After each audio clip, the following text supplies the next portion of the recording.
Yeah. Your girl got a cute face. Her friend got a nice body. They just wanna have fun. This my type of party. 20 bitches in the lobby. There's plenty bitches in the lobby. They all drinking. Hey, I'm Alia. We're here with Dom Kennedy. Dom, how are you doing? I'm good. Hell yeah, happy to be here. I saw you just sold out a 40-date tour in the US. That's crazy. Yeah, it was tight. How's the sort of reaction comparing over here in the UK? It's a little different when you go to countries out in the UK that, not English speaking countries. I performed in London one time after the Yellow album, 2012, and it was dope, man. The energy was like, it was like crazy, you know what I mean? Better than a lot of places in the US, and it was real surprising for us, so we looking forward to the show tonight for sure out here in London. You've been around for quite a long time, since 2008. Yeah. How do you think your sort of sound has sort of developed and evolved since then? I think it's gotten, more precise, more as I grow in songs, just a number of songs, and as time goes by, you just kind of cut away from stuff a little bit more. So it's not more about adding stuff, it's about taking away, So I kind of just try to get to like the best of, Now I tell people, like, after you put out, a lot of projects, you know what I'm saying, and I've done a lot of songs, and over the years, you just kind of like, I don't want to put nothing out except for something that's tight, you know what I'm saying? Like, there's no room for like errors, no reason to put out anything that I don't love 100%, which makes it fun, for me, because it's like I get to look for music that I really, really, truly love, and put out songs that I really, really, truly love. Otherwise, there's no reason to put it out, I know you've previously spoken about sort of not wanting to capitalize on like me as your profile sort of getting bigger. Yeah. Is that sort of relatability aspect of things kind of really important for you, for people to be able to relate? I mean, I don't really know. That's just kind of how I am and how I saw it from the beginning, for myself at least.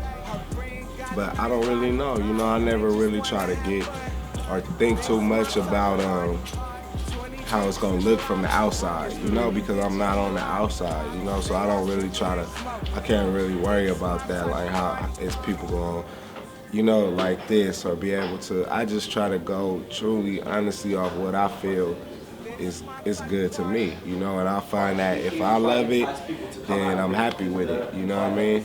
And that's all I could really be responsible for. Like, I get inspired by life a lot, and that's my way of, giving back and expressing. And people, I get inspired by people, basically, and that's my way of, of showing that is music. So the only way I could do that is the way I do that is with rap songs. So I have, as soon as I find a beat or music that I love, I could get to, giving back. So it's like I sit around, I go to studios, I wait for those moments to hear music that I love, that I could write something I've never written before, and make a song that I feel like the world has never heard before. Kids, from my area and people like they never heard before, just inspire them to do something different and be themselves even more, Like, if you listen to my music, it varies from time to time, but it kind of stays the same in terms of uniqueness. Like, I would think so, like, I just look for unique,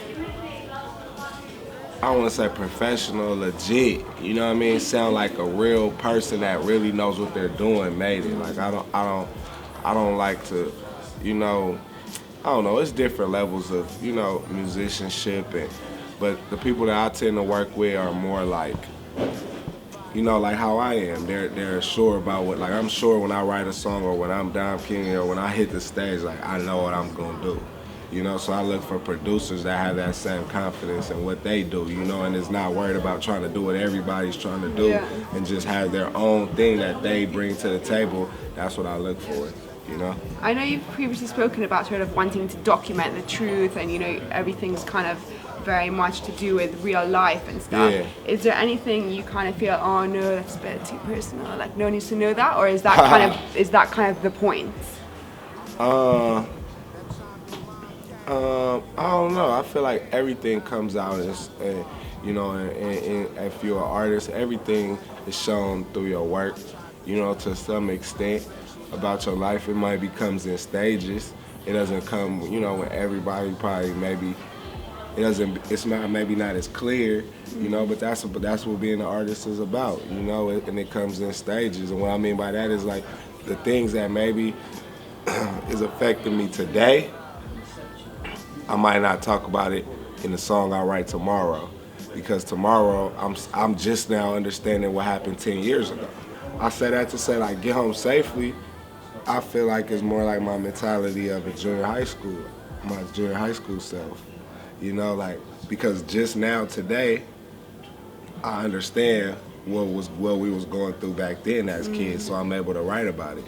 Today, I'm just living it. You know what I mean? I'm not an expert in how the world is treating me and, you know, the things that we going through today because it's happening right now. You know, sometimes you gotta step back to really be able to write through, you know, paint the picture. Yeah. You know what I mean? So that's kind of how it is. So I know after you released the Yellow album, you sort of toured the world and all that sort of for the first time. How did those kind of experiences affect you and sort of affect, you know? First of all, it showed me just really the power and just, you know, believing in yourself, you know, because me making the Yellow album, you know, it wasn't a risk at all. It was a calculated risk, if anything, but it just showed the power of of believing in yourself and believing in your art. I know you recently featured in Forbes for sort of being one of the kind of biggest artists to have done it independently. Yeah. What sort of lessons have you learned through that, and what kind of advice would you give artists who are also, I know independent artists are really on the rise right now, like people are kind of getting sick of labels and all that. Well, I learned, man. I learned a lot. You know, I failed more than I succeeded. You know, but I feel like that's for people in life in general. If they trying something that's never been done or trying to do something unique, you know, you're gonna have more days where it doesn't go right by far than it does. But the important thing is it don't stop.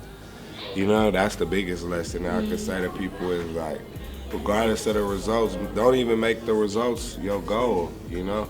Don't even make the results your goal. Just keep going your result, your goal. You know, make not giving up your goal, and you'll go way further than if you put like say I want to just do this, or you know I want to have this amount of money or this. Like that's going, you know, that's easy. You know, make that what you gonna do after that your goal. Like if you go to make a hotel, like you know, make 20 hotels. Exactly. You know what I mean? Don't worry. Don't say I'm gonna have a hotel because I'm gonna make $2 million.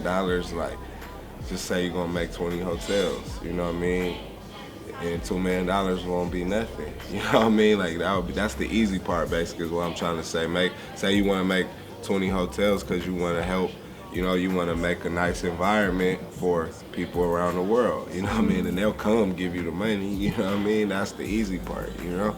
So just keep going, you know, basically is what I learned. In terms of advice, like, that is the advice. Just, you know, keep going, like, focus on the music. That's why I tell kids all the time, like, don't really get involved in too much of the other stuff, you know?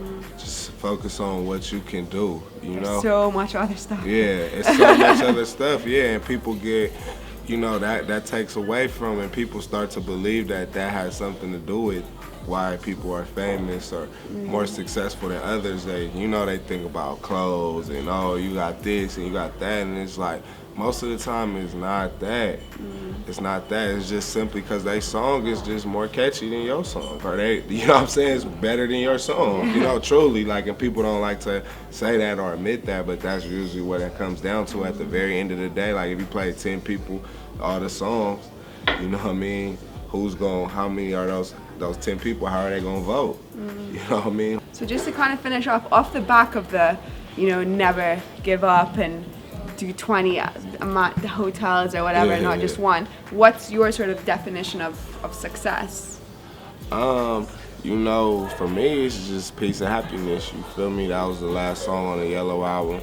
you know, and that was really the message, you know, that I learned in all that time and all my time doing music up to that point. For me, that was success, you know, peace of happiness. And for me, you know, happiness is just giving my all, you know, to whatever I'm doing at the time. Again, it's not, you know, like I only sold 2 projects. Like that was my biggest project today, and I gave away for free, you know, and so it wasn't really, you know, obviously if I, you know, proving to myself like I would do this for free, so I definitely would do it for money, obviously, but it's not really for that, you know, it's for something else for me, you know, and it was definitely at that time, and it was just to be dedicated to something, for your life to have a purpose, you know what I mean, for your life to have a purpose and be able to show other people like, look, man, if you do this and you take care of, you know, and bring people along that you love, you know what I'm saying? Like everybody I've worked with for at least 4 years, 4 or 5 years. Drew, my DJ, he produced the other songs that the Futuristics did on Get Home Safely. He been my DJ and worked with me since 2009. You know, the person, my little bro Mike, who does my artwork, you know, he did 25th Hour to Get Home Safely, you know, so it's more so about that for me. You know what I mean? It's more so about that for me than it is anything else, you know? It shows, definitely. Yeah. It shows. Awesome. Well, thank you so much. Thank you. Appreciate it. We can travel around the world. I know he ain't coming.